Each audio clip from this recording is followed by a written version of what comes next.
Dylan, senior seasons open the home portion of your schedule with a win after trailing the first half. Just talk about how you're feeling right now. It feels a little weird, last season of me being here. But at the same time, I think it'll hit me more after the season is over. Right now, it's more one game at a time. It's kind of, I don't really have time to think about, what it's going to be like when it's all over. Because right now, I'm just focused on, tonight was Northern Colorado, next game is Fresno State, and that's kind of what my mindset is going into each game. Talk about what you saw as a difference in the second half.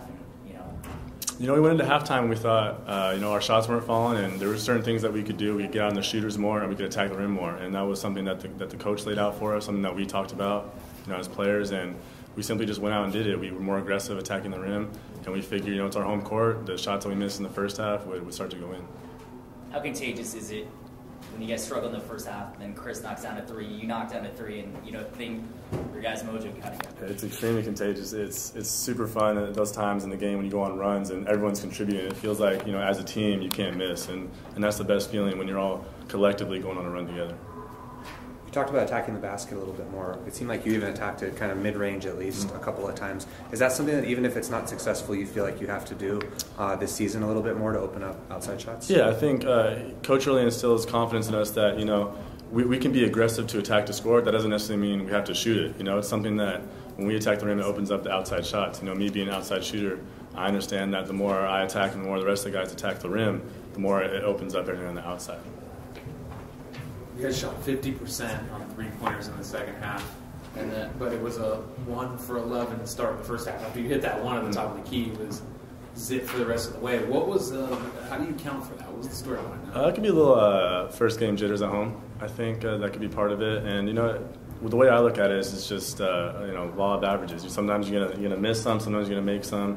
That's just the way it is. That's what I tell all the guys. Try to encourage them. If you're a shooter and you miss shots, don't worry about it. Keep shooting. That's what you're in there for, and eventually they're gonna go down.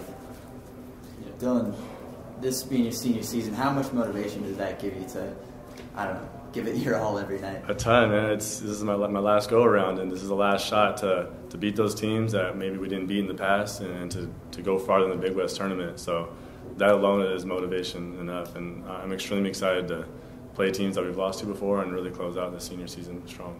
There was that series at the end of the game, or towards the end, last couple minutes, Northern Colorado was making a run. You fed Brian, he made a hook shot, then you made a three on back-to-back possessions to kind of, seal it. Can you talk a little bit about that?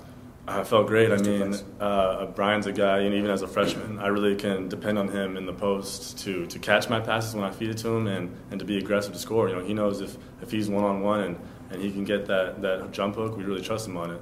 And then at the same time, I'm always aggressive. That's kind of my nature. So if I have an open shot, late in the clock, I'm going to take it too. And the fact that they both went in, definitely it felt good. It felt like we were starting to close out the game at that point. Yeah, that deep three-pointer top of the key, was that the moment where it was like, okay? For me, I felt like we probably that definitely helped cement the game. But at the same time, even though it feels that way, you still can't take any possessions off. At that point, it's like, okay, I think we're going to win at this point. But at the same time, it's like, we got to play defense.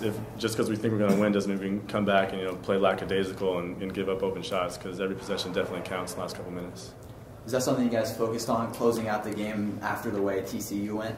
Yeah, we talked about that as a team. We work on it in practice. We call them special situations, where we'll put a limited amount of time on the clock, a certain score, and our job as players is to close out the game. And that's something we definitely focus on. I think tonight it paid off. Did you feel like they were making a lot of turnovers?